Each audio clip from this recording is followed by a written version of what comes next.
Morning, folks. Morning, all. Morning, Roxanne. Thank you for my brooms as usual. At there, morning.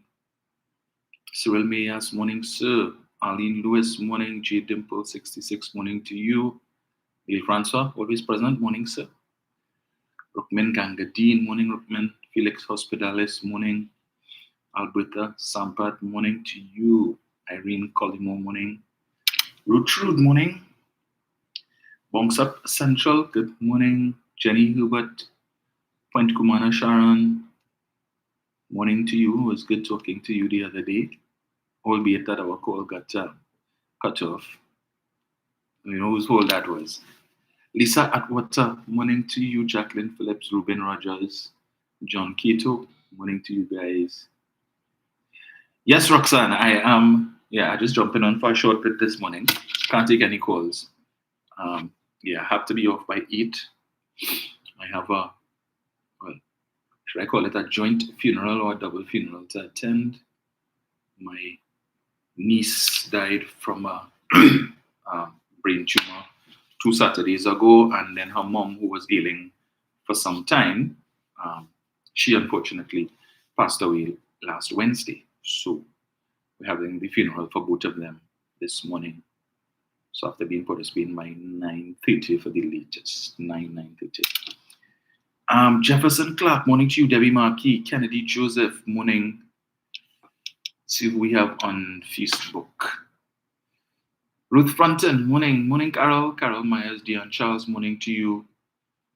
Sarah Richards, John Edwards, Kurt Shaw, morning to you guys. Phyllis Antoine, Claire Carrington, morning. Jennifer Dorset, Esther James, Judy Bowen, morning to all you guys. Jenny Joseph, Fern Brown, Heather Chandler, morning to you. Morning, Joy Ragunanan. Roland Nelson is on. Morning, sir. Maria Lyons, morning, Maria. Thank you so much, Carol. Adriana Alexis, morning. John Edwards, thank you, sir. Esther James, morning, thank you.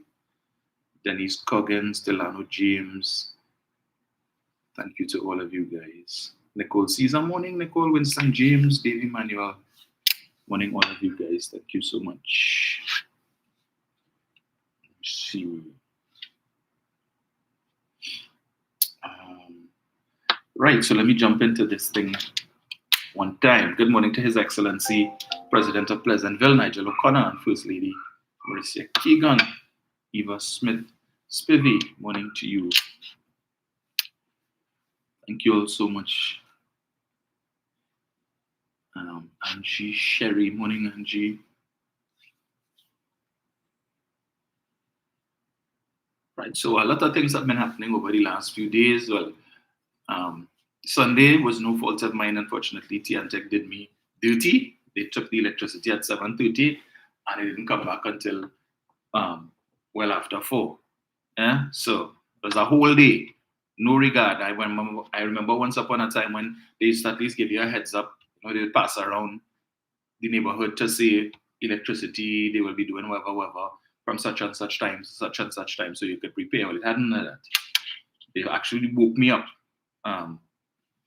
when the AC went off, and then I woke up and I said, well, okay, well, probably at 2 hours, they should be back on by maybe 10 o'clock, so I could do my live. Nothing doing. I said, if they come back on 1 o'clock, 2 o'clock, I'll still do my live. Nothing doing. So they make a whole day work, but anyway. So let me touch on one of the issues that seems to be very prominent. I was supposed to respond to somebody who commented on YouTube, with respect to my discourse last week about Panchin Bego and the pan. And I think the individual was very, I don't want to say disrespectful, but But I told him I would respond to him live, but I don't have the time this morning, so I'll leave him for another day. Right, so if he's listening to hear my response, I'll respond to you on another day. I don't have the time this morning. So let me see this right here. So just connect this. So I started with Munilal this morning, right? and you don't clean it up and so on, and it breeds mosquito, the government cannot protect us. This is a government that cannot protect us from a mosquito. They cannot protect us from a mosquito. And we expect them to protect us from bandits, murderers, kidnappers. The government cannot protect us from the dengue because of their mismanagement, because of the collapse of the local government system under the PNM, where they have failed to provide resources. They seek to bully the population to tell you if you have a bucket of water in the yard and you don't clean it up and so on and it breeds mosquito, what is the fine? $5,500 for you. But when you go at state facilities, you will see, because of the poor infrastructure, accumulating water, mosquitoes breeding and so on. So who is going to charge the government? They charge the South. The government should be charged. And this is a collapse of infrastructure. And as the Shadow Minister of Works as well, I want to tell you that if you fail to provide and upgrade and rehabilitate infrastructure, your drains, your rivers, simple canals and so on, you will have this problem of mosquito infestation and you will have the problem of dengue. My constituency, I can tell you, there are businessmen in the Penal-Debe area who are saying that, listen, the government is not giving the Penal-Debe Regional Corporation money. We will pool our resources and buy the chemicals ourselves and protect our community. Because when their children are in the hospital, when their loved one die, the PNM doesn't care. This is a careless government. In the parliament, I want to remind you, when members of the opposition raised this issue, they got offended because we used the term outbreak. In fact, all of them there started to get, there was an outbreak of anger. When we use the word outbreak, they said, oh no, don't use that. The World Health Organization might hear, the PAHO might hear. But this is the facts that we are facing today. This is, as you see on the screen, this mosquito invasion across the land. Just I'm the daughter of the richest man. So that clown, I felt I needed to touch on that, right? Because they've been making a big thing about this dengue.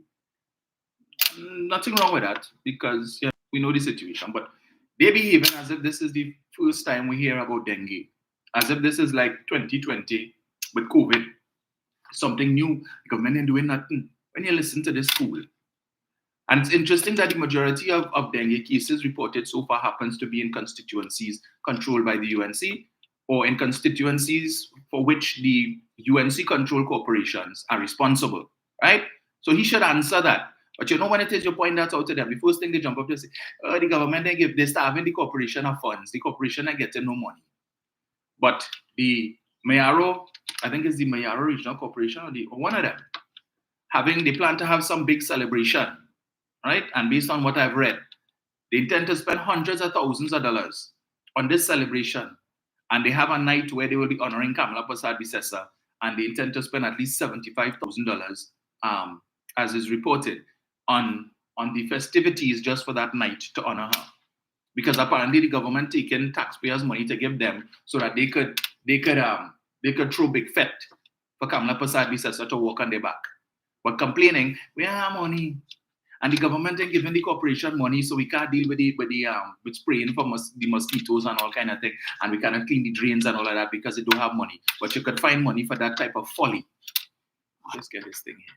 So let's get this here. Right. Yeah, they could find money for that type of folly, and it is unfortunate that the supporters wouldn't call them out on that nonsense. They're wasting money on foolishness when they should be spending it for your upkeep. But Munilal coming to talk rubbish about this government can't be protected from a mosquito and it have an outbreak and all of that is because of the collapse of the local government system. Well, let me just give you all some data here. Right? You all know I love to read data. Let me give you some here. Right. Where is it? So let me give you the statistics. Dengue is everybody's problem. This is an article dated the 13th of July 2024.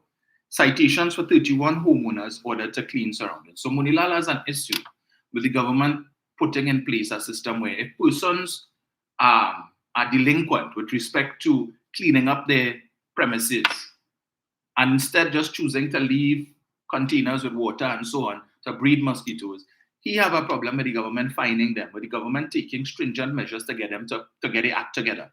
And this is what I always say, the UNC always takes populist decisions, right? Let me do it, yeah, the population, if we bad talk that fine, that $3,500 fine, yeah, we're supporting the population and they will support us. But in the meantime, you're encouraging foolishness. Because it's not now. It's a long time people know what it is that you need to do and you're supposed to do with respect to preventing the spread of dengue. If it is you don't have any type of containers around your house, however large or small, collecting water, deal with that. Years since I grown up as a child, we're hearing that. All these people who have open lots of land, probably with pools of water, and they're not doing anything about it, right? Only want to tax the citizens and tax this, so allow them to leave it so, and let the dengue spread and then blame the government, right? Simple things, simple things, like these little drains in front of the house and so on. Okay, the corporation is responsible for that. Why aren't the corporation workers doing what they're supposed to do? And I said, well, we have tools. Really? You don't have tools? And whose responsibility is that? Why is it that it's in the UNC control corporations that you have the most amount of dengue cases? That is what Munilal needs to come and address, instead of talking foolishness. Well, let me call some statistics here, right? Where is it? Let me read this. In response to the call for more spraying by various corporations over the past week, the Alsing said, overspraying, as we keep saying years now, not yesterday, not last week, years now, results in two things. Overspraying. Those same families 2 years from now are going to spray, and you know what is going to happen? The mosquitoes are going to stand up there and laugh at you because they would have built up resistance. You will destroy the ecosystem around your house. You will kill dragonflies, you will kill ladybugs, you will kill the spiders, the fish, and you will kill birds and create an unknown ecological disaster. So Dr. Hines, Avery Hines, who would have become popular during the COVID because he used to sit in on some of these the COVID briefings and so on, he was given some statistics. Hines reported that to date, there are 229 cases of dengue infection and 2 dengue-related deaths recorded in Trinidad and Tobago. Let me read that again. Hines reported that to date, there are 229 cases of dengue infection and 2 dengue-related deaths recorded for Trinidad and Tobago. Noting that the data came from both public healthcare facilities and some private healthcare facilities, he called on private practitioners who do not routinely share the data to do so, especially with regard to dengue. Right? So 229 cases, 2 dengue-related deaths. And for Munilal and them, the sky falling. The sky falling, the government has collapsed. This government can't protect the population from a mosquito. You heard them there just now. Let me give you some statistics elsewhere.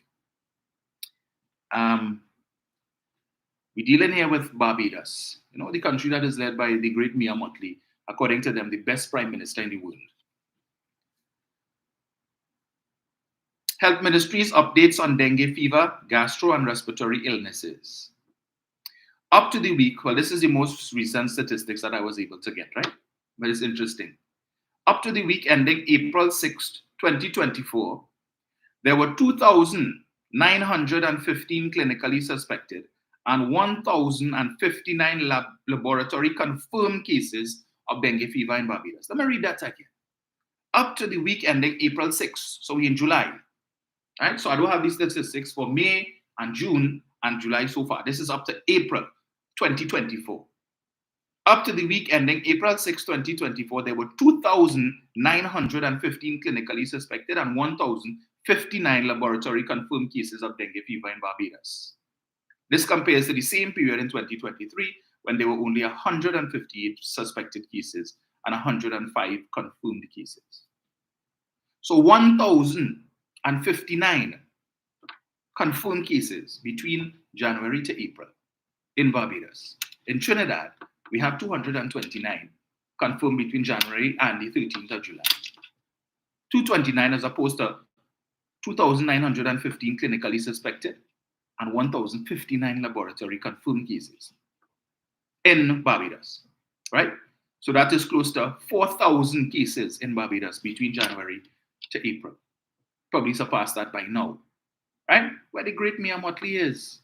The best prime minister in the world. I have no issues with Mia Mottley. She's a very likable person. Yeah, sometimes I think some people could tend to overdo. Barbados has a population of about 285,000 people. Actually, looking at almost 1.5% of the population of Barbados are suspected to and some confirmed cases of dengue. You hear them crying about outbreak in Barbados. Oh, this guy fallen. Mia Motley and her administration, they have failed the population. Anybody say that? Hmm? They can't even protect the country from a mosquito. 229 in Trinidad. Almost 4,000 in Barbados. Going again. We get it again. Where is it? We go across to Guyana now, where they have all the oil money. Guyana, Health Minister confirms dengue deaths. At least 4 people have died so far this year from dengue. Health Minister Frank Anthony has said. 2 in Trinidad, 4 in Ghana. Ghana's population is about 800,000, right? Trinidad and Tobago is about 1.4, 1.5. He told the pro-government newsroom online publication that there has also been an estimated 400 people hospitalized with dengue fever. 400 people hospitalized, 4 dead. But we have 229 cases, confirmed cases in Trinidad, right? Dr. Anthony said that warmer temperature are contributing to a growth in the mosquito population, and as such, dengue is one of the health concerns his ministry is keeping a close eye on. He said the ministry has been pushing for increased spraying of insecticide to kill mosquito in communities, with a greater focus on getting people to keep their drains and surrounding clean to prevent the breeding of mosquitoes. With a greater focus, not on spraying, but a greater focus on getting people to keep their drains and surroundings clean and to prevent the breeding of mosquitoes. So 229 in Trinidad, 400 persons hospitalized in Ghana. Not that many in Trinidad, right? We've had 2 deaths. They've had 4 so far. But the sky falling in Trinidad. The government has collapsed. The local government ministry has collapsed. Failed. They cannot protect the people. During COVID, they wanted to talk about per capita and per capita. How they ain't talking per capita now? They love to draw reference to other countries when it was COVID. Trinidad doing so bad, and this government, and look how much people die, as opposed to what happened in the rest of the Caribbean. Yeah, they were quoting statistics from the rest of the Caribbean at will during COVID. But now they ain't talking that. Why? Because the statistics outside ain't looking too good as compared to Trinidad and Tobago. So we ain't don't talk that. They were Rowley incompetent and Faris Al-Rawi incompetent, and this government can't even protect us and all of that, and they need to spray and so on. Idiots.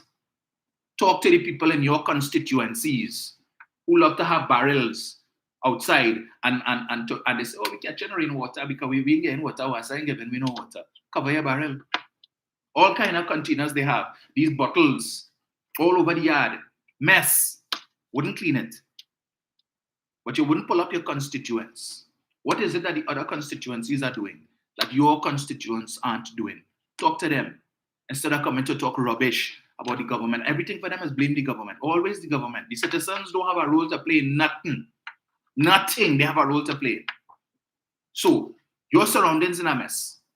You are defying the regulations as it pertains to proper water storage and making sure you clean up your place so that there is no place for the mosquitoes to breed. You don't want to do that. And as far as your MP is concerned, this populist MP, blame the government for that. Yeah, that's the government fault. Just like with the states are crime, which gets in out of hand. Blame the government, blame the minister, blame the commissioner of police. It's not the people. It's not the people who are committing the crimes, right? It's not the people who bringing in the guns. It is not the people who facilitating the guns coming in on the port, where the Minister of Finance had to tell us a couple of weeks ago that one of the issues that they have on the port is the frequent damage that is being done to the scanners, where somehow forklifts just accidentally crashing into the scanners, right? These are supposed to be skilled forklift users or forklift operators who work in the port how much donkey is, but they don't know how to maneuver around the scanner. And oh, shucks, the scanner damage again, it out of commission, Yeah, you ain't here so and so run into the scanner again with the forklift. That's the fourth time in 2 months. Going on there, boy? Yeah, don't blame those folks. The folks who are facilitating, who working on the port, who have been entrusted with the responsibility of ensuring that contraband does not leave the port, that it is detected there and dealt with. But who taking money on the side to make things pass? Don't blame them. It's Rowley's fault. It's Heinz's fault. It's Erla's fault. Only them. Nobody else. So the family members of these guys who committing these crimes, who know they have gun and who know what they do, right? No, they're working nowhere, but they're drawing pay. And you know what it is that they involve in. But we ain't saying nothing because snitches get stitches. Right? So hush your mouth. Shh, don't say nothing. Like my family, how I can rat out on my family. But when your family going out there every day and distressing other people's families, either by home invasions or killing people, taking the lives of people's family members, you don't care about that. Nah, I nothing to do with that. For the parents who it is not living up to the responsibility of taking care of raising your children in the right way, it's Heinz's fault and Rowley's fault. When it is that your child not doing good in school and he's skipping school and he says, that make no sense. I wasting money to send him to school, yes. All he's doing is smoking weed and going to school and then doing nothing. So instead of me wasting money to buy uniform and shoes and paying passages, better he stay home. Let him go and learn a trade. Right? So he ain't going to school, all right. You drop out. Mommy, I really want to go to school. Well, okay, no problem. You glad? Because the pretense that you're making, you get a little extra money now, so because you don't have to spend money on him or them. It might be one or two. So when you go to work during the day, you don't care what they're doing, who they're with, what they're exposed to, right? And then when it is you find out, they know where they involved in crime and so on, I tell them, make sure no police will come and kick down my door, because we some house a different color. Just make sure they do your thing right. And then when they come and they say, Mommy, hold that now. Hold that now. Where you get that? Oh gosh, Mommy, I like thing, eh? I mean, not this thing. Where you get that? Oh gosh. You like shopping and say, okay, all right. And you take that and you're happy because you could go and buy something. Right? So he helping you out now. You ain't care. But the money coming. Right?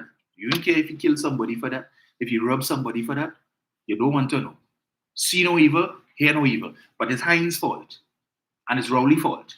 And it's Ula's fault. Right? Because you creating monsters and sending them out there.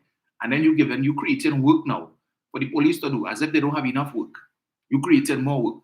So they now have to take up the parenting responsibility that you abandoned because you chose to embrace poverty, right? Because you can't give the child the things that he needs or the support that they need to be able to do well in school. Rather than you take, all right, you're not very good at the academics, let me see if I could guide you. The Ministry of Youth Development and National Service have so many programs, but you wouldn't say, well, let me see if I could enroll you in something there.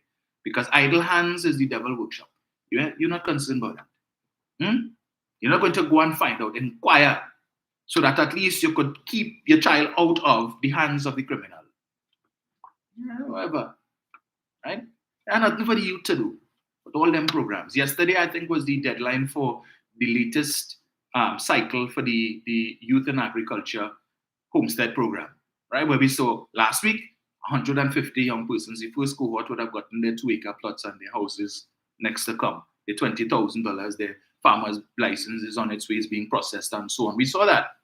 And another cohort will receive soon. Rather than focus on all these programs that these ministries have, you ain't talk, right? But blame Heinz, blame Ola, and blame Rowley. So get rid of the three of them and all of a sudden the crime situation will be fixed.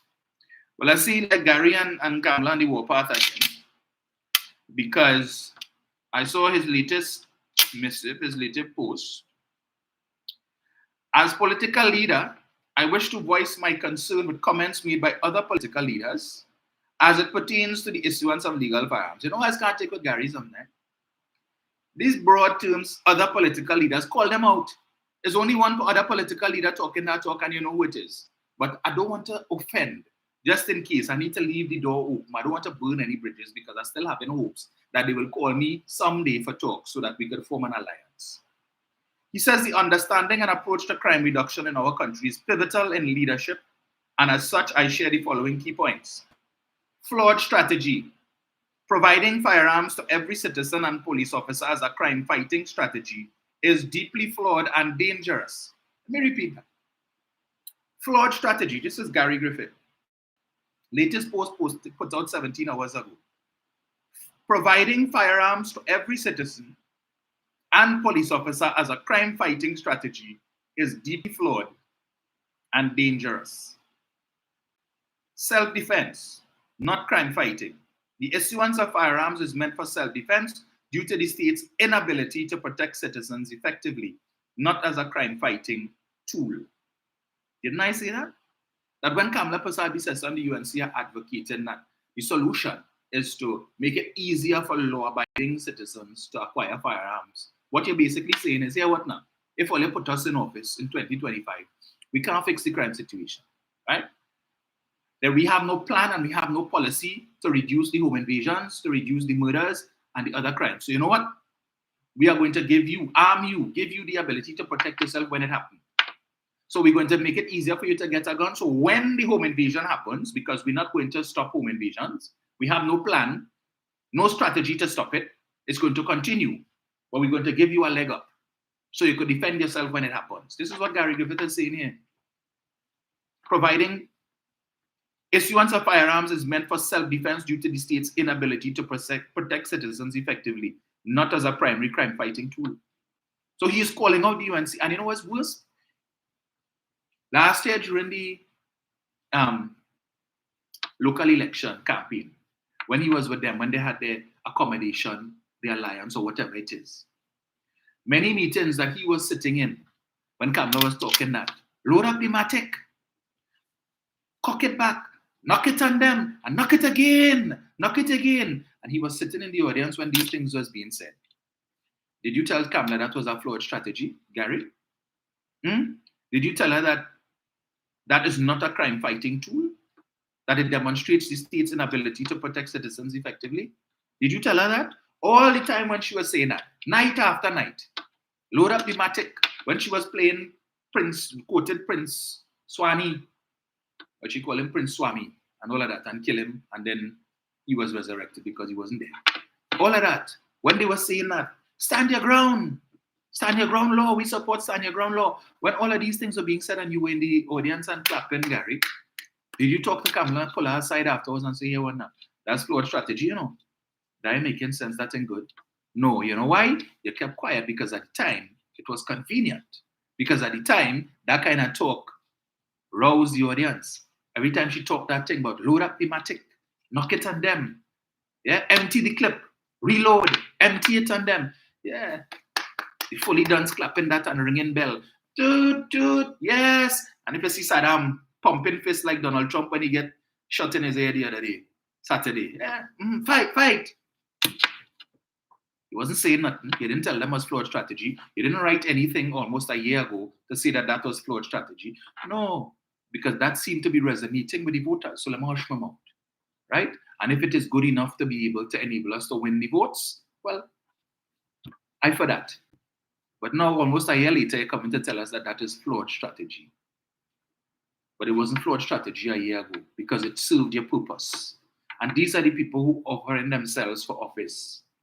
I'm telling you, yes, but us, we have the answers and we have the solutions. But when you can't call out each other at the point in time, because this continues in the UNC's manifesto for 2025, the same thing that he is condemning here and telling you is flawed strategy will be one of the main crime-fighting initiatives in their manifesto come 2025. And I want to ask him, if you all happen to form an alliance or an accommodation in 2025, and this is in the manifesto, are you going to remind the population as you're telling us now that this is flawed strategy, or you're just going to go with it? Right? Any port for a storm.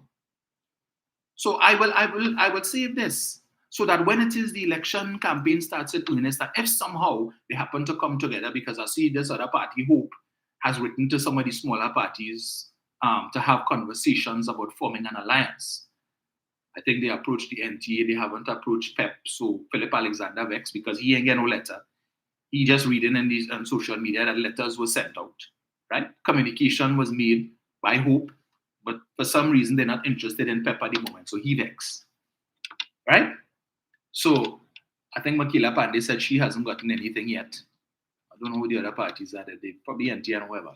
But the fact of the matter is that if they form an alliance as they did in 2010, and the UNC continues to push this, is Gary Griffith going to tell them this is flawed strategy? Or he just going to go with the flow? Right? Because this is what we wanted. We wanted an alliance and we feel we could win. But then when it is you win and you get into office, what's going to happen?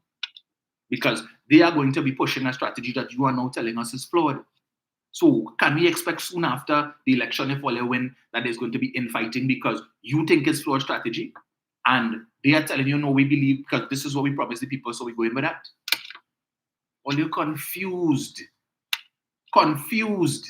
So you expect what, Kamala to read this and change course? You can't pick up the phone and call her. We ain't doing that. Not surprised. Well, he has his own embarrassment to deal with now. Right? So this could probably be seen as a form of deflection, because the case that he had against Rhoda Barrett, it was dismissed, and he was ordered to pay costs to Rhoda Barrett. And all the time he beat in his chest, he loved to talk about who he taken to court, and he will take this one to court and take them for everything that they have. I think he wanted to take one of the announcers, if I'm not mistaken, Dale the Voice, who had made some comments a few weeks ago, and he had indicated an intention to sue Dale. And then I understand that perhaps there might have been some interventions and that was prevented. But nevertheless, he was boasting about that. Now Rhoda Barrett is the one who could boast, because I think coming out of all of these lawsuits, because she was doing her podcast, and I think he was monitoring it, and so looking for opportunities. So anything that she said that he deemed to be defamatory, she gets in a pre-action protocol letter.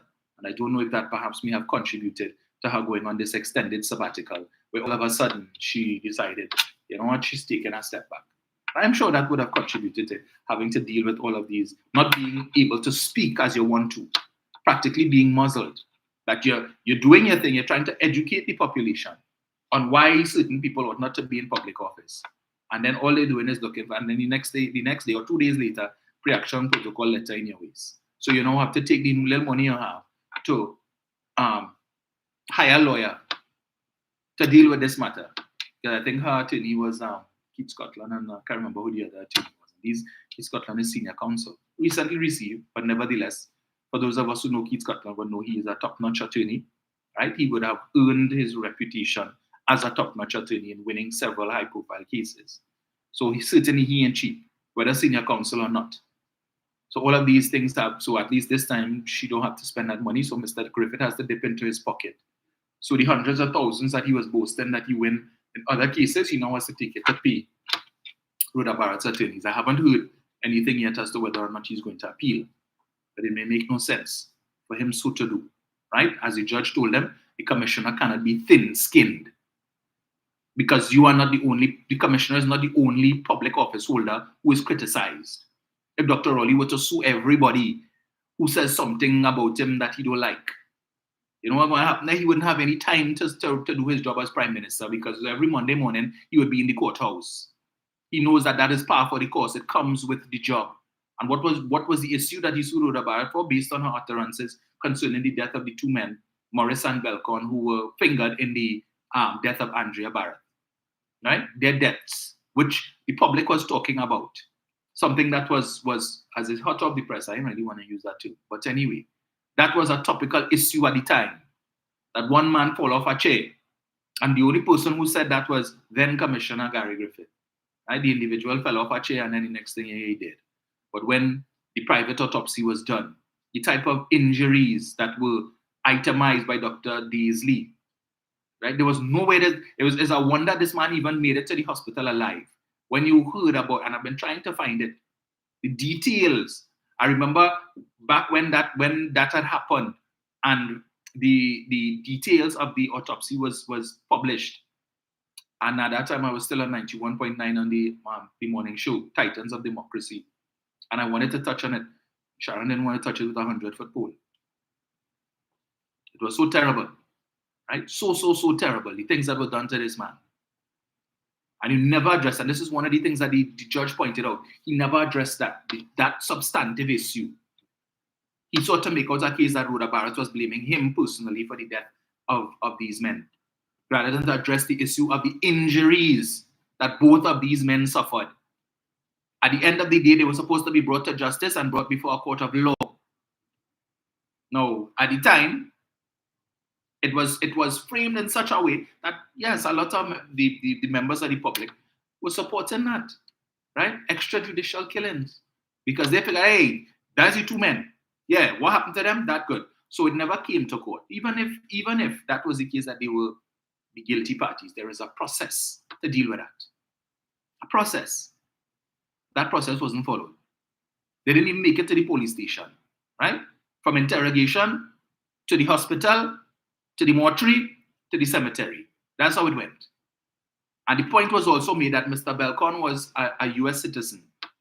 And the US took particular interest in that particular case.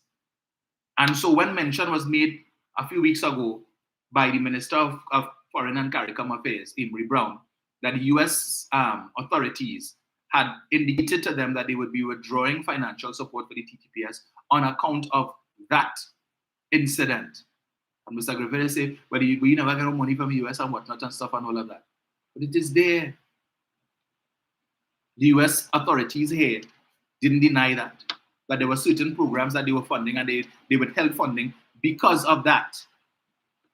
But the judge is saying, you didn't address that issue, that main issue of the injuries that these men suffered. So it's like, okay, what's under the bridge? Was an investigation done? We know that the head of SORT at the time was arrested and charged. I think it was Mr. Hernandez, right, who had found himself in other legal troubles while he was in the police, but he's still in the police service. But I think he's before the court now, right? But Griffith said, well, nobody, after all, nobody can get charged, and nobody in this and nobody in that. But there was an investigation going on. And we know the investigative process in Trinidad and Tobago is slow, very, very slow. So when I hear Mr. Griffith talking about the firearms issue and the FUL issue, and Justice Stanley John, former Justice Stanley John would have made the point about a well-oiled criminal enterprise. And Mr. Griffith keeps repeating, so after 4 years or 3 years or how much ever, 2 or 3 years or whatever is the case, since this report, and nobody has been arrested, as the former Commissioner of Police, Gary Griffith, is intimately aware of the investigation process. So to come to tell us that because 3 years, first of all, that was not a criminal report, in the sense that this was not the police investigation. This was a former judge who conducted an inquiry. You cannot arrest anybody based on an inquiry report. The report would point to certain things and guide the police in terms of their own investigation, where they need to look, who they need to speak to determine whether or not a crime was committed. Here we are in 2024. We're still waiting for an outcome in the Prison Gate matter, where 2 prominent attorneys were accused of cutting and pasting witness statements to defraud the state of millions of dollars. We are in 2024. That was since 2014. 10 years later, they're still investigating. 2 attorneys. 2. One of whom basically confessed to doing it. Wrote a letter to the court to try and explain why he cut and paste. Well, you know, I had a lot of briefs at the time because he was one of the favored sons of the People's Partnership. Right? So he was one of the attorneys handling the inquiry, the inquiry into the CLICO collapse and so on, among other briefs. So he was so overwhelmed with all of these briefs. He didn't have the time. Right? And the court rejected his submission, rejected his letter. But that was tantamount to a confession. But here we are 10 years later. Mr. Griffith told us in 2020, all gates will be closed before the general election. All. But that gate's still open. As a matter of fact, they took the gate off the hinges. It's wide open. 10 years later. Since 2014, October 2014, the then senior officer who was in charge of the investigation, I think it was Superintendent Dinoon, said they were at the final stages of this investigation, right? They had questioned all other persons, and the only persons to be questioned now were the 2 attorneys. And you know the process is, when you get to that point, as we saw in the case of Ramdeen and Ramlogan, that's when they put you in the petty wagon and they carry you on Henry Street. And they interrogate you there before charges are laid. We saw the same thing happen with Marlene McDonald. So after they did all of the investigation, they put you in the back seat of the RAV4, and they carry you up on Henry Street, opposite what was then RBC, which was now the building that the Director of Public Prosecution was supposed to occupy. Is now occupied by Republic Bank, across the road there. Right? We were told in the newspaper article, Superintendent Dinoon told us that 2014. We're in 2024. Up to now, that process of questioning those 2 attorneys have not happened. So you understand why people have a little bit of apprehension or lack of faith in the justice system and the investigative process. And this so-called media that we have in the country, up to now, like them forget about Prison Gate. 10 years later, so many times they've had opportunities to question the Commissioner of Police on a variety of matters. Not one of them would ask, could you tell us what is the status of the prison gate investigation? Is that anywhere close to coming to conclusion? They're asking that they're not concerned about that. Right? Not concerned about that in the least. So, Commissioner Griffith, former Commissioner Griffith, now he answered correct. Well, for now, or at least do one podcast speak on this issue now that she has been vindicated. But we know that Mr. Griffith will be looking for every and any opportunity to bring her back before the courts so he can get back that money. But I think she knows how to maneuver her way around what she says so that she can say what she's as. And as the judge rightly said, the judge would have framed up everything that Rhoda Barrett said and indicated what Rhoda Barrett was expressing at the time was on the minds and lips of a number of other citizens, and it was justified because there are still questions answered with respect to the death of those two people. But you all may recall that it wasn't, aside from Rhoda Barrett, that at the time when when Andrea Barrett's death took place and those two men lost their lives, there was a DJ. Probably pull up the article on another day. I've read it before. A DJ commented with respect to that and questioned the involvement of the police sought in that matter. And as you all know, back then, Mr. Griffith was, as Rhoda Barrett framed him, the commissioner of Facebook. So he used to be trolling Facebook, looking to see who thing, and so he could attack people, right? And this DJ, who happened to put a comment in a thread where other people were commenting, Gary zeroed in on his comment, right? Engaged the guy, and then told them, well, apparently you seem to have information that might be useful to the police in the death of these two men. So we need to have a chat with you. And the next thing the fellow know, special branch officers pull up outside his house and detained him for over 3 hours to question him with respect to comments that he would have made in this Facebook post. Comments that were being expressed by other people, right? Over 3 hours, they detained this man. So they questioning him. Waste of police time. Who sent them? Because the commissioner was displeased and the man was given a warning, right? After all of that questioning and detention for over 3 hours, he was told, do not aggravate the commissioner or there could be consequences, all right? So the next time you see a post with people criticizing Gary Griffith, you pass that straight. Pass that straight. Or make sure your comments are acceptable to the commissioner. Otherwise, we may have to pay you a visit again. We don't want to harassment sort for you, okay? So behave yourself. But these same guys want to talk about dictatorship. And Rowley is a dictator. I never hear Dr. Rowley send police by anybody's house because he was upset by something somebody said about him. He's been accused of being a rapist and a pedophile and some red couch in the Prime Minister's residence that you have to walk down a corridor, pass a parrot and 2 dogs, and then you just go into a room with a red couch and all kind of nonsense that this fool, this bald-headed lout, that is Anal Roberts, continues to spew. Does Dr. Rowley say people are asking him, how come he soon? He said, leave you right there. Let him continue to run his mouth and say the things that he's saying, right? There will be consequences for that at the polls. Because hopefully the people of St. Joseph, I don't even want to use the word hopefully.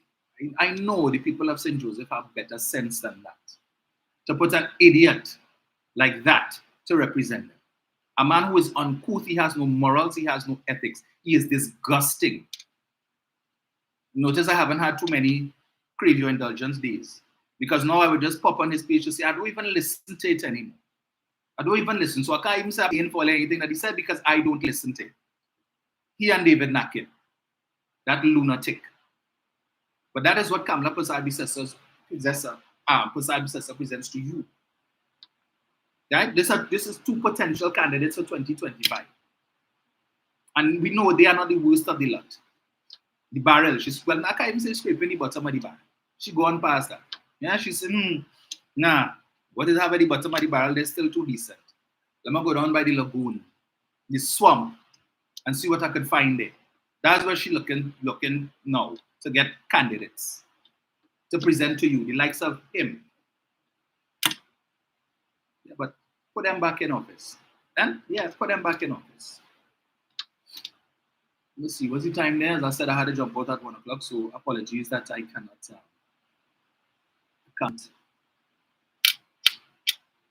take any calls this morning. But let me get this here.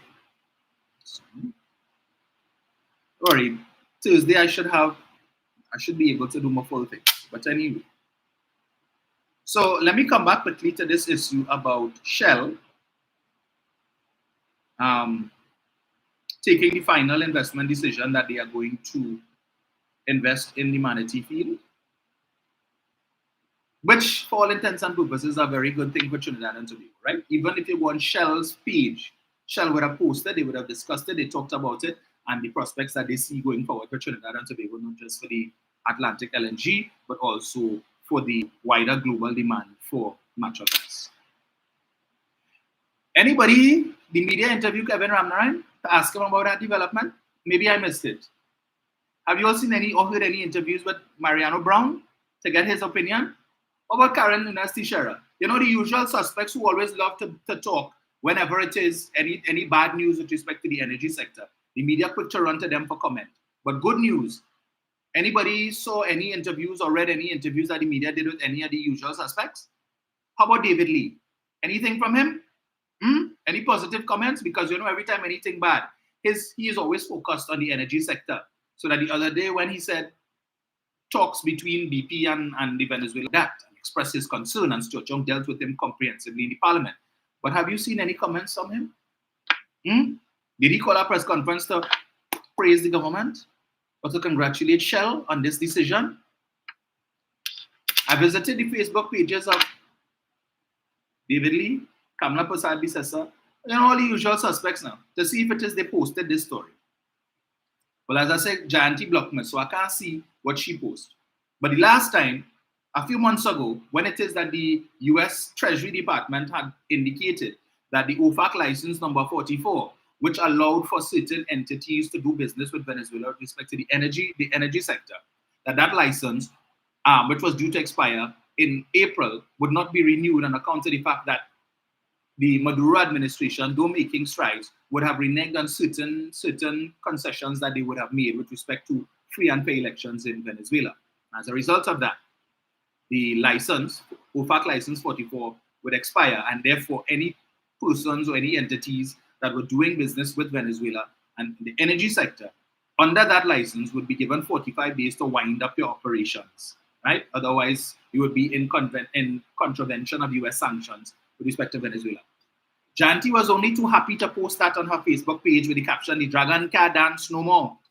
David Lee, all of them, Kamla Prasad Bisesa, Munilal, they were all too happy to post up that on their Facebook page. But here it is, this project, this Manatee project of long standing. Since under the Manning administration, early in the Manning administration, we heard about Manatee and Lauren Manatee. This project that straddled not one, not two, but three administrations, finally has come, the negotiations and all that has come to an end, and we are now on to the implementation stage. After three administrations. No kudos for that. You see, did they call any of these folks to come on the morning show? How about Dale and Tony? Did they interview? I don't listen to them every morning. Rain come on, but did they interview any of these guys? Kevin Ramnarine posted the story on his Facebook page, though, entitled Ramnarine, What Happens Between Now and Manatee First Gas? They cannot even take something good and say, well done. Always have to put in the but. Let me see what negatives I could throw in the pot and focus on that. So let me just read a little bit of that for you, right? Kevin Ramnarine, former Minister of Energy. What is his claim to fame? What was his legacy when he was Minister for 4 years compared to Stuart Young? But I intend to do a comparative between the two of them, but I can't do it today. So these are hypocrites. But hear what he writes. The announcement by Shell of their final investment decision for Manatee is welcome news for our beleaguered TNT energy sector.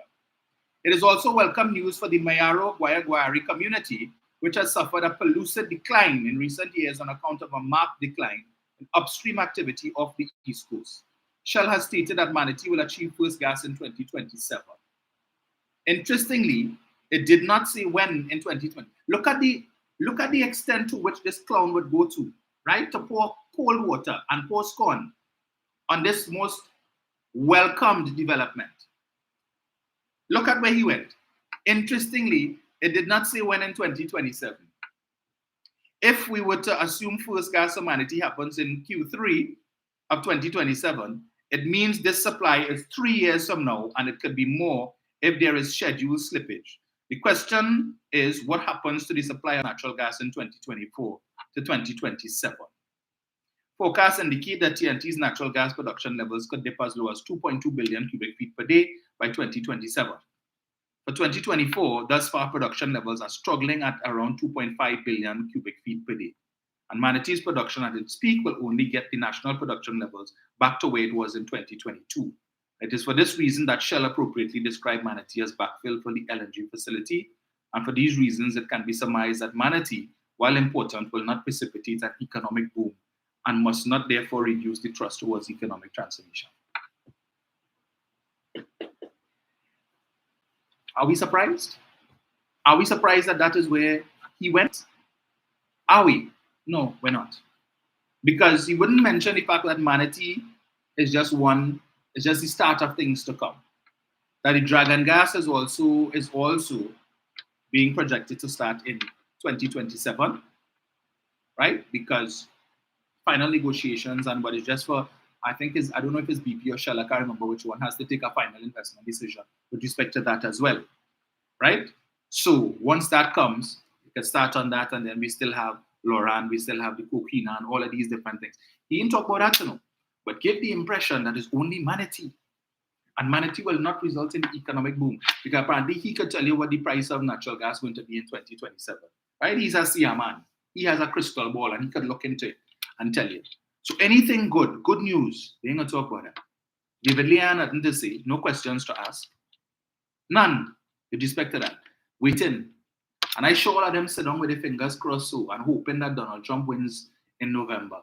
So that all the work that has been done over the last 3 years, two to three, well, since Stuart Young has become Minister of Energy back in 2021, April of 2021, and this administration has built up a very, very good relationship with the Biden administration, right? A lot of the concessions that they've gotten comes from the work that Stuart Young has been doing with the Vice President of the US, Kamala Harris, members of the US Congress and the like, and so on.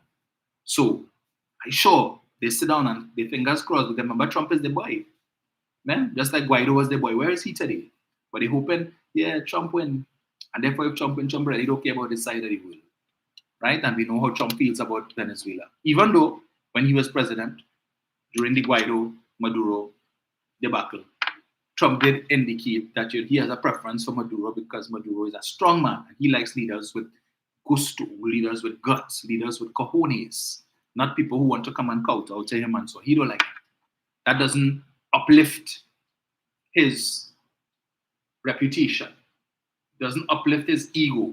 He wants to be able to say, I went toe-to-toe with some of the world's harshest dictators. He loves to boast about that. That's why Putin is his friend and Kim Jong-un is his friend, and he likes, people like that. He loves, that's what he likes.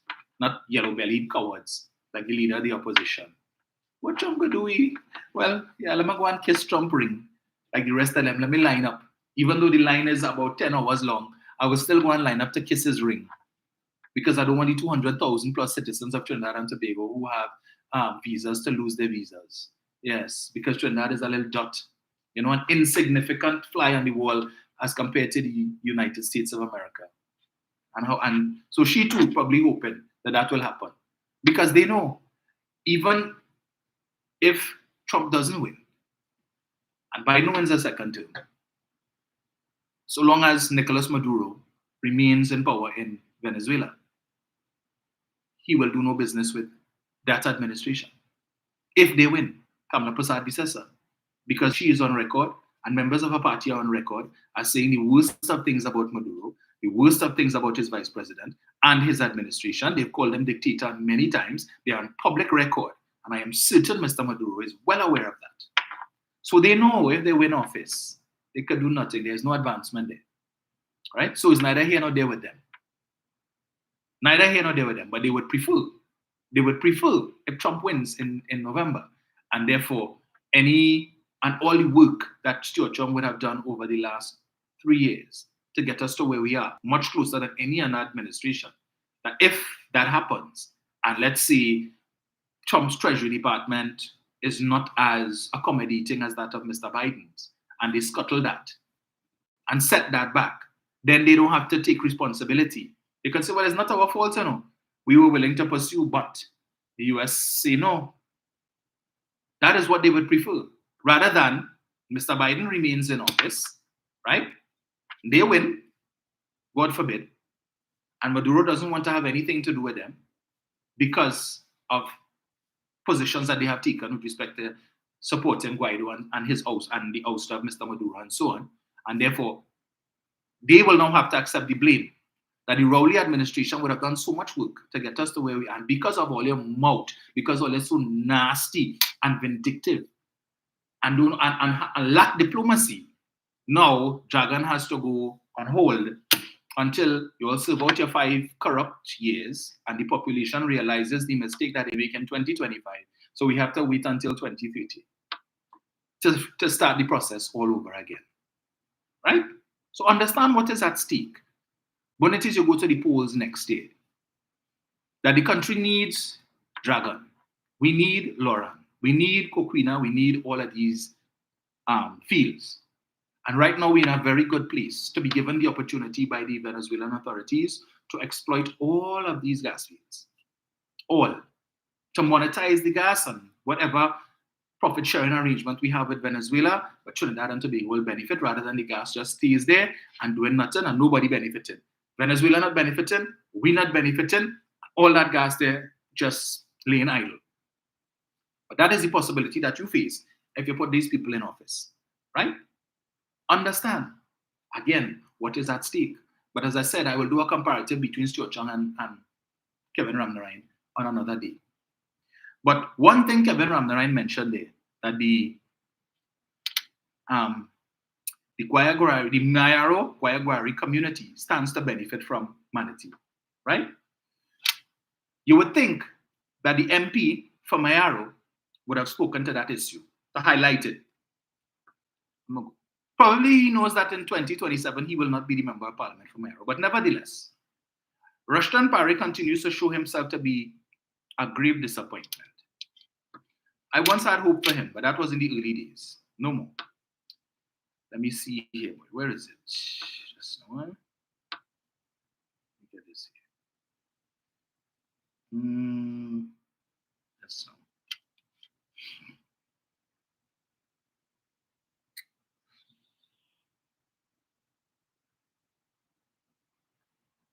So where is it? Where is it? Gosh, I knew I should have saved that. So he put out a post the other day on his page criticizing the government with respect to the withdrawal that was made from the Heritage and Stabilization Fund in December last year. For immediate release, MP Rushton Parry condemns government's reckless withdrawal from the Heritage and Stabilization Fund. The recent withdrawal of US $160 million from the Heritage and Stabilization Fund by Keith Rowley's government should sound alarm bells across our nation. This significant depletion of our national savings raised serious concerns about the PNM's fiscal management and misplaced priorities. Speculation suggests this withdrawal may be intended to cover public sector salaries, which starkly highlights a dire cash flow crisis. So we have a problem. If in fact that was the case, that the government made this withdrawal to pay public servants their salaries, that somehow something wrong with that. Continuously tapping into the HSF during non-crisis periods. Non-crisis periods, but he is the same person, among others, who's saying that the economy in a mess and be in a crisis, right? Continuously tapping into the HSF during non-crisis periods is not only unsustainable, but also exemplifies the Rowley administration's gross mismanagement. And this reckless approach imperils the long-term stability and economic future of PNT. And the PNM government's lack of strategic planning, visionless leadership, and fiscal irresponsibility are leading to catastrophic disintegration of our economy. But yet still his business continues to thrive, and I'm sure he's doing well. Right? He doesn't look any leaner for it than he was a few years ago. In fact, a few weeks ago, David Lee was on the rundown on CNC3, and he was on the on the spot segment where it is Blaze would ask you a series of questions, give you 2 choices, and you have to answer which one. And the question was Rushton Parry or I can't remember who the other person was. And David Lee answered the other person. And when Blaze asked him, so why not Rushton Parry? And he spoke basically saying that the other person, is slimmer and fitter. So I throwing a little jab at Rushton Parry, sheep and so on. But as your partner, as your parliamentary colleague, it is imperative that the government provides full transparency regarding the use of these funds and urgently outlines a robust plan to address the underlying economic issues without further depleting our national reserves. But no comment, because around that same time, we got the news about Manatee. No comment about Manatee. No comment on the fact that his constituency, more so than any other, stands to benefit from that Manatee development, right? From an economic standpoint, in terms of the provision of jobs, opportunities for vendors in that area and so on, and like companies that contribute to the energy sector that would benefit companies that over the last few years may not have had as much business, but they are now in line to benefit. He ain't talk about that, No mention of that. The member of parliament for Mayaro, no mention of that. But that is what you come to talk about, right? Because it seems somebody hoping to get back in Kamala's good graces. You're hoping that she read that and see, but hey, Rushton put out something and I ain't see Munilal put out nothing and I ain't see David Lee put out anything and I ain't see the rest of them. So he doing work. So maybe he's worthy of forgiveness. Maybe he's worthy of forgiveness. But no talk about that. Oh, this government decimate the energy sector and Point Lisas is a graveyard. But when positive things happen in the energy sector, they are nothing to say. When the bad news come out, or what they perceive to be bad news, anything that could threaten Dragon, oh yes, they're happy to post that on their Facebook page. They're happy to talk about it on the Monday Night Forum and at the waste of time press conference. But when good news, none of them are posting nothing on their Facebook page. They're not making themselves available to the media for comment. Nobody wants to show up to give an interview on I-95. But they say they ain't going CNC3 because they say CNC3 is PNM. So they ain't going there. Right? Nobody writing no letter into the newspapers. They're not available for comments on good news. But bad news, hey, look me here. Yes, media. I'll leave in parliament in 5 minutes. You could meet me out on the pavement and ask me a question on the bad news. I'll be more than happy to give you a comment. Was that good news? Sorry, no comment. I'm late for a meeting. But put them back in office. Put them back in office. But ask them the Heritage and Stabilization Fund, the Act speaks to the circumstances under which the government could make withdrawals and so on, right? So there would have been an amendment during COVID to facilitate the withdrawals to help people, to provide the salary relief grants and the income support grants, things that they never talk about. Almost 100 persons would have benefited from that. And you all would recall, in the early days, right, when people weren't getting, all who applied, and it taken a while because the government would have indicated, look, we need to make sure that we get this thing right, that we do a proper audit of all of the applications because we don't want double dipping because you're entitled to one or the other, but not the both. And there were instances, a number of reported instances of double dipping where persons would have gotten the $4,500 under the income support grant and the salary relief grant. So some people got $9,000. And the things that the government was saying, look, we're trying to avoid that. You know what? They lie. The only mamagayan people, they're sitting income, they're giving you this salary relief grant and this income support grant, but look how long I apply, I may get nothing. Waste our time, they just lie and all of that, but they just say that so they could thief the money from the Heritage and Stabilization Fund. Only telling that almost 100,000 of them benefited from those grants, who benefited from the rent support grants, and all of that. Who got the grants, the cultural groups and stuff, who got the $5,000 grant. None of them come out to talk and say, well, yes, we get. Yes, we received it. When they were waiting for it, every Monday morning, or not even Monday morning, every day, they cussing the government on Facebook. All of them. But as soon as they get the money, how many of them? Did you see as many of them come and say, well, yes, I received it. Yeah, the money in my account. Even after the economy opened back up, when the government said, okay, we're relaxing some of the restrictions and the restaurants could open back and the bars could open and this one, people who had applied, who had gone back out to work when the economy reopened, some of them, plenty of them, still got the salary relief grant and the income support grant, even though they had gone back out to work. They got the 3 months one time. You see them come and talk and say, yes, I receive it. Thanks to the government, even though I know a few of them who come and say, boy, I was surprised when I checked my bank account and I see that. But I know the economy opened back up, so I didn't think they would have still given me, but I was happy for it. But I think they run on Facebook and say, no, they're not doing that because they don't want nobody to know they get the money. Right? Because I don't want nobody come and ask me. But any bad news there, blame the government. Blame Rowley. Blame this one. Blame that one. It's the government fault. And Munilal and there, always right there waiting to support that foolishness. Let's see the ground report. The underground report is now off 104.7. Mikey K, Andy Williams, and Lennox Smith.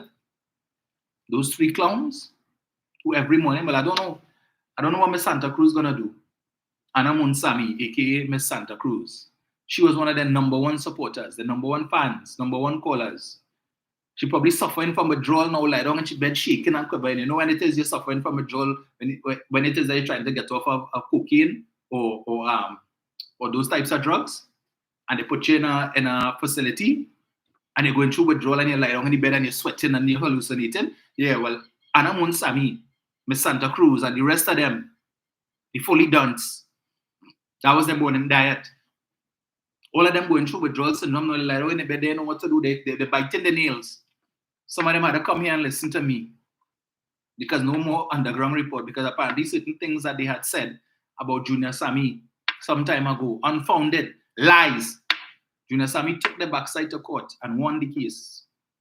But the radio station had to pay, I think, $450,000 or so.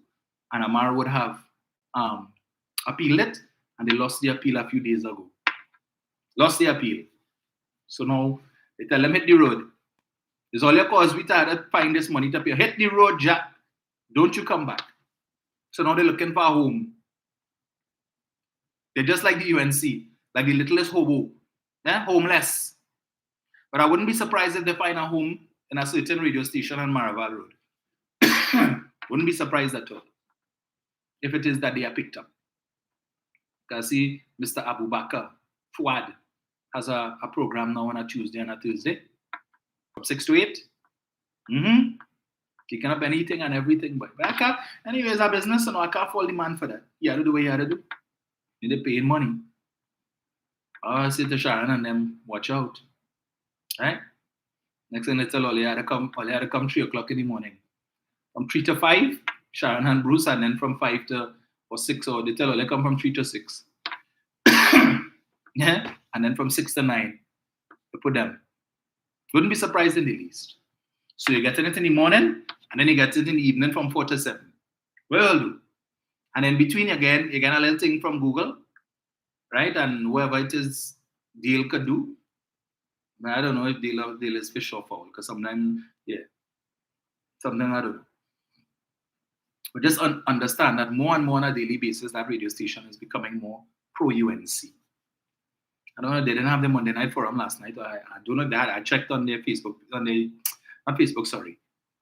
YouTube page, and I didn't see anything. So like they're taking a little sabbatical, probably. Well, the parliament is on recess, so some of them probably decide to take a trip. Is the leader of the opposition in the country, or has she flown the coop? Gone for a little vacation? I don't know. I didn't really hear nothing from her.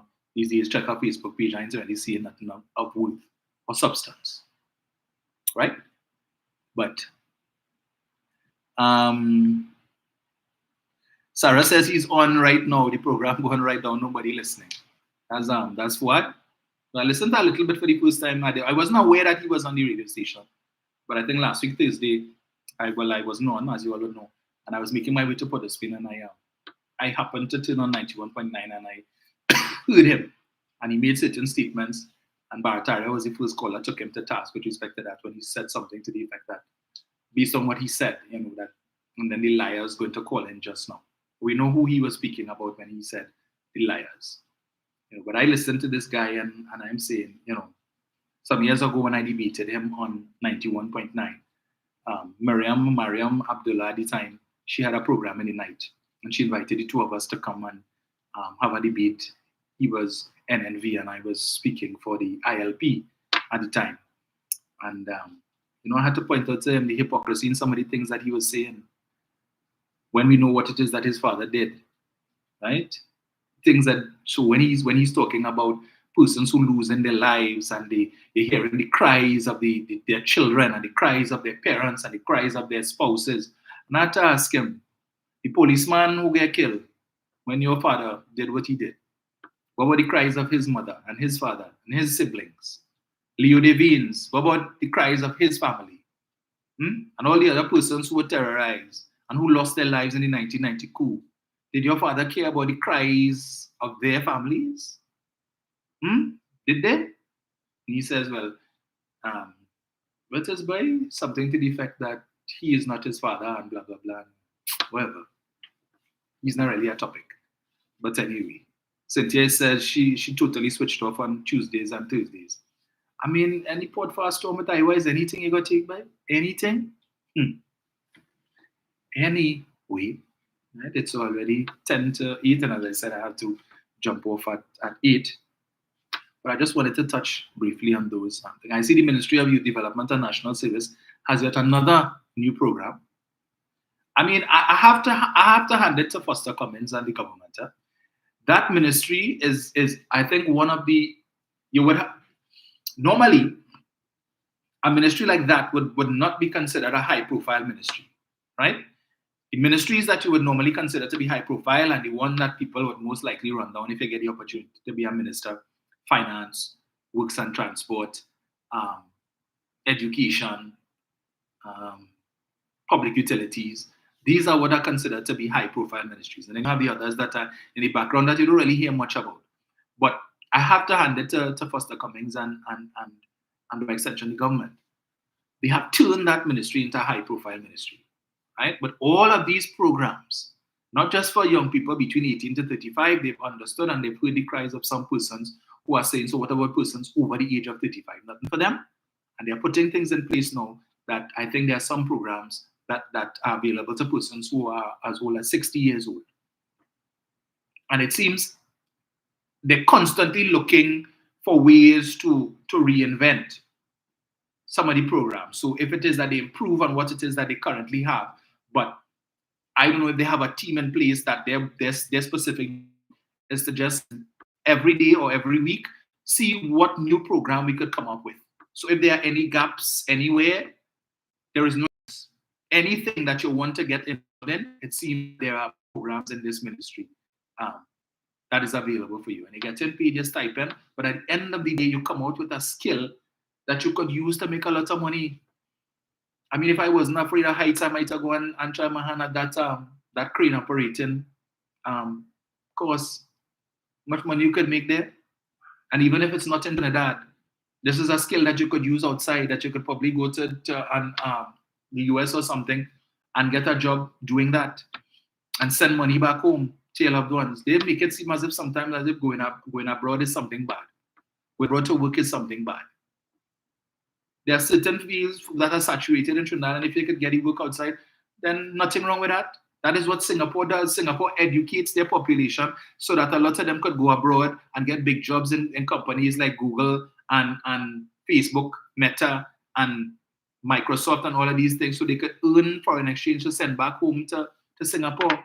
But it's only in Trinidad and Tobago. And about brain drain. What's her name? In Sajiwan Ali. She loved to talk about that. About brain drain and all of these people who going abroad because they can't find work here and all of that. What's wrong with that? Citizens of the United States just leave the US and go to other countries. We have citizens of the US who have come here to work, have made lives here. So what's wrong with that? But if the opposite, something wrong with the opposite.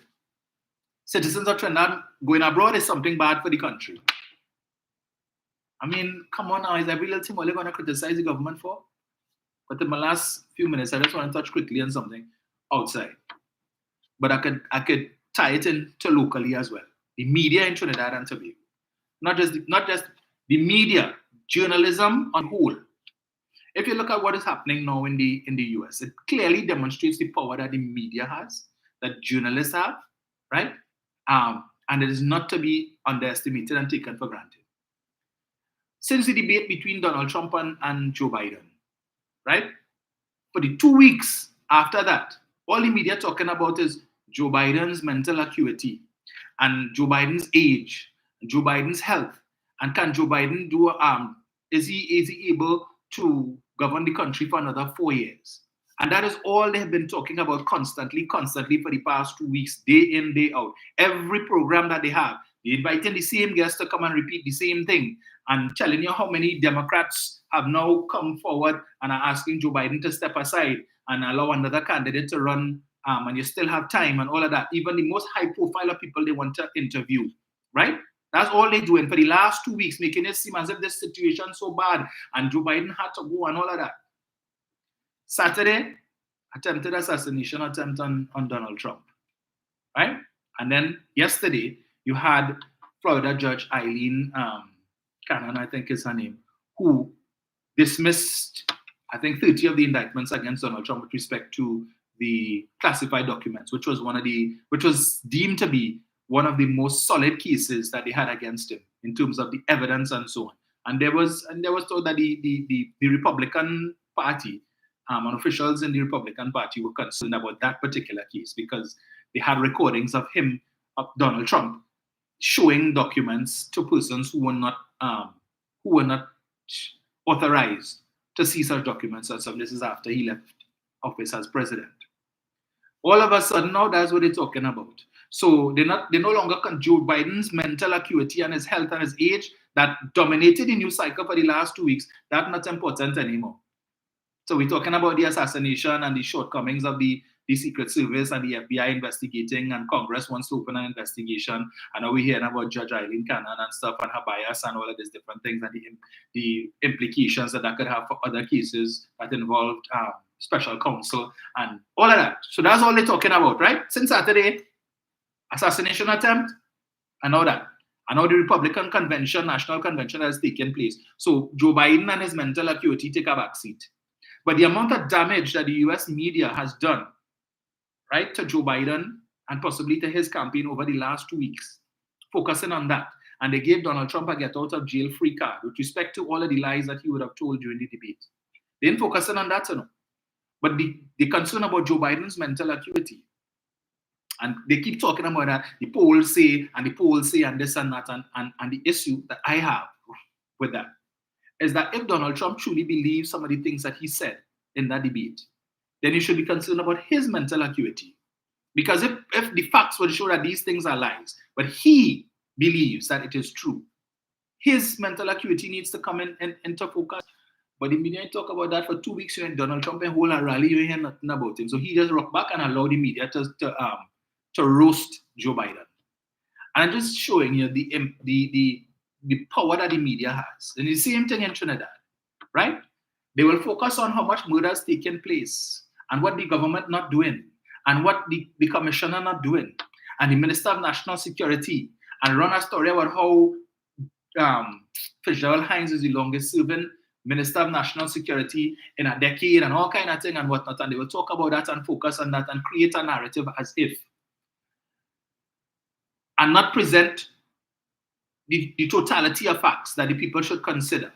So you have CNC3 every night with what the people say, and they're going and asking people questions, but we don't know how many people they ask. But what we know is most of the times the people that they show and the responses that they show would be those that are anti-government, right?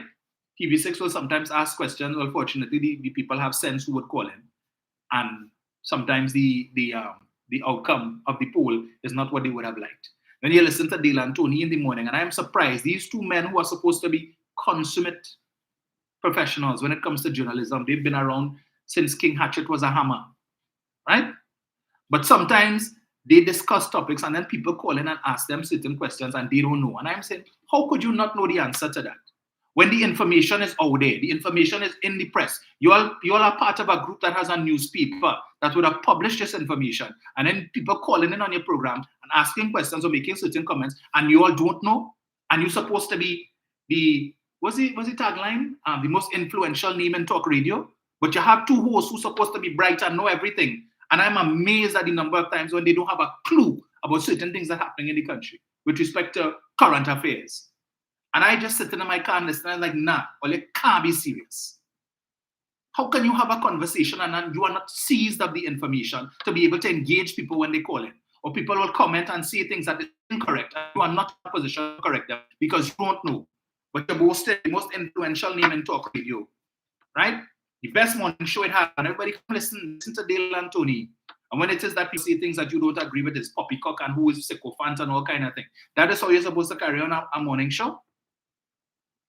But they have their support, right? Because people have confidence in them. So if Dale and Tony say it, it must be true. And that is the danger that we need to be wary of with respect to well, I always say we don't have journalists in this country. We have back analysts. Back analysts who present themselves as being journalists. If I don't have information on a topic, I will not come and speak on it. Do your bloody research and then come and talk on it. But they do no research. You get up in the morning, roll off your bed, you change, you get ready, you come to work and then you sit down and say, well, we'll talk about this today. But you're not seized of the information and allowing people to call in and comment and say things that are factually incorrect, and you cannot correct it because you don't know. And if a question is asked, well, I'm not too sure. Just really? Well, you're not serious. You cannot be serious. But these are the conversations that will influence people's minds. Because that's what people listen to. Because the fact is, a lot of people do not research. They don't read. You have the Headline Readers Association on Facebook. They see a headline come up and the first thing they do is jump in the comments. And they comment based on the headline, but wouldn't click on the link to read the story. Not many times I had to be good and reading the comments afterwards, and then I would have to say to some of these people, clearly you did not read the article. Because your comment reflects that you didn't read this article. Because if you did, you would not have made a foolish comment like that. But that's what you have to put up with. And where is the responsible journalism in this country? And that's why I say it's the same thing in the US. When I listen to some of these so-called journalists, the same talk show hosts, interviewing the same guests and saying the same thing over and over, instead of exploiting, look at both candidates, but you're focusing on Joe Biden, mental acuity, and Joe Biden, and who is the top person to replace him? Kamala Harris. Well, even if Joe Biden goes back up and he wins, and anything happens to him, and let's say his mental acuity fails him in the second year of his second term, well, you will still end up with Kamala Harris anyway. That's why they have a system and a process in place to treat with that. That's why you have a vice president. So if the president, for whatever reason, is unable to carry out his or her duties, the vice president will step up. But look at who Donald Trump has chosen as his running mate. A man who had nothing good to say about him in the lead up to 2016 and so on. Right? He called Donald Trump America's Hitler. Some of the worst things he had to say about him. But today he's singing Donald Trump's praises. Right? And that earned him the second spot on the ticket. And the media continues to talk this thing about Joe Biden's mental acuity. So now, and it's so terrible that they keep saying, and this is what is upsetting me. Look at the time, right? Just 2 more minutes. And this is the thing that upsets me, right? Joe Biden needs to get out there and he needs to make the case. And he needs to make the case for his administration, and he needs to make the case for the Democratic Party. But the man is going out there at 81 years to make the case. And in trying to make the case, the media continues to sabotage. So he will go and he will do a press conference, or he will go to a campaign meeting. And you know what they will do? They will listen and look at that whole campaign meeting to see if he makes one mistake, call a wrong name, or fumble a little bit and trying to remember what it is that he was. And they will zero in on that. And for 2 days, 3 days, they will talk about that, right? That he made a mistake. So the other day when they had the NATO meeting last week, and I think in introducing President Zelensky from Ukraine, he said, ladies and gentlemen, President Putin, but I think he was talking about, prior to making the introduction, he was talking about Putin and Zelensky and so on, and he made a mistake. Well, boy, everything else that Joe Biden said took a backseat, and they focus on that, and they keep replaying that and replaying that and replaying that. And these same journalists who sit down there and who want to tell you that Donald Trump is a threat to democracy and this and that, but you ain't focusing on him, you know. You continue to focus on Joe Biden, the contender, and to show people why they shouldn't vote for Biden. And meanwhile, you continue to give Trump a free pass. I can't understand them. Instead, and look at what has happened. The Republican Party has rallied around Donald Trump. Despite all the things, they're rallying around him. So his ears get nicked. Oh yes, we must rally around our president and rally around our leader. But in the Democratic Party, they're fighting. And more Democrats from the Senate and the Congress coming forward now to say that Joe Biden needs to step aside and it still have time. I was surprised that Nancy Pelosi, even though she didn't say it, she said it without saying it, but she's the same age as Joe Biden. She must be aware of her mental acuity. Is she losing it? Does she think that she can't function? She must know. The man, as he said, yes, I'm an old man, but still, instead of focusing on that, focus on my record and what I've been able to achieve in the last 3.5 years with the assistance of my vice president and other members of my administration. But them not about and understand the power of the media, and we will see it here. The UNC will rally around Kamala Persad-Bissessar no matter what she does. She lost how many elections? They're still rallying around her, calling her the queen, and she's goddess, and that's the next prime minister, and she's the best prime minister the country ever had. No matter what she do, they will rally around her. Right? You would hardly see, it's only recently you see a few and see people come out now to say they're looking for something different, and few of them. But the majority of them will rally around her. But in the PNM, you will have a set of them. Bad talking Dr. Rowley. Bad talking the PNM. Calling PNM supporters sycophants and who drinking Balize juice and all of that. At that time when they're supposed to be coming together and focus, the media wouldn't focus on all the things this government has achieved in the past 9 years. They wouldn't focus on the things that Stuart Young and the Prime Minister have been able to achieve in the last 3 years with respect to the energy sector. In trying to at least have some sort of short-term measure that could assist us in revival while we're trying to focus on domestic production. Because at the end of the day, the government doesn't have the money to go and drill and stuff, so they have to encourage. But this administration is not willing to do what the People's Partnership did to encourage people to come and drill by telling them, come and drill. And if you find oil and find gas, sell it and make money, but any taxes and royalties that you're supposed to pay, you could write it off against the money that you spend to drill. And if it takes 10 years for you to cover that cost, well, then so be it. The government and the people of Trinidad and Tobago are prepared to go without any revenue from that oil and gas for as long as it takes you to recover. Same thing happening in Guyana. That's why ExxonMobil digging out the eyes of the Guyanese government and the people of Guyana. They're not even seeing a fraction of the money that ExxonMobil making. But they get a little pittance and they're happy with that. Little bit of plenty money syndrome. So people running to Ghana to invest and they're seeing hotel going up and this building going up and that going up, and they're happy with that. But how much of that development taking place in Ghana is as a result of directly from the revenues from the sale of the oil, as opposed to foreign investors who coming into Ghana, seeing opportunity and spending their money to develop Ghana? And how much of Guyana's development is actually coming from oil revenues? That's what they need to focus on. But the media wouldn't talk in Trinidad. They only want to talk about what the murder rate is, and the murder rate. Look in Jamaica, 600 and something murders already for the year, right? Last year at the same time, they were at 729, now they're at 79. So just 100 behind they were last year, right? Still, they're on course to again pass 1,000 murders. But they hear the Jamaicans telling foreigners to come to the country, you go there, like you see some of these yellow-bellied, fully done. So every time, don't come here. Make sure if you come in here, come with your bulletproof vest and you come with this and you come with that to protect yourself. Go somewhere else. You see the Jamaicans saying that? No, they're encouraging people, come to the land of wood and water. They having water issues there too, but we ain't going to talk about that. Folks, it is 8:07. I said I had to come off at 8 because I need to head down to town. But it was a pleasure speaking to you all this morning. Again, apologies for Sunday, but it couldn't be helped. Hopefully, TNTech will behave themselves. So, barring any unforeseen circumstances, I should be back on. And Jenny is saying Glenn Lal trying his best to educate Guyanese, and he gets in a hard time. So true, Jen. So true. Getting a hard time. Yeah, because anyway, we know why that is. But we will talk about Glenn Lal and we'll play some of Glenn Lal on another day. So enjoy your day, folks. Anon is saying my Balize juice sweet. I agree with you. Enjoy your day.